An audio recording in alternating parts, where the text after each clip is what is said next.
How to turn on data saver on Instagram. That's what I will show you in this video. But before we begin, make sure to subscribe to the channel and ring the bell to get notified whenever a new video is uploaded. With that said, let's get started. So go ahead and open up Instagram. And once you do that, click on the profile picture at the bottom right.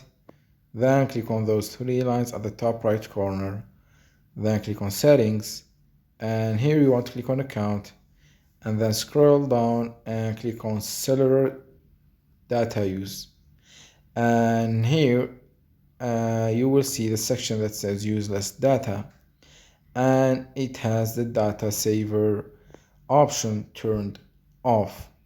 So what you need to do is click on that toggle next to it to turn it on. And also you have this high resolution media option. Set it to Wi-Fi only so you don't waste your data on high resolution media.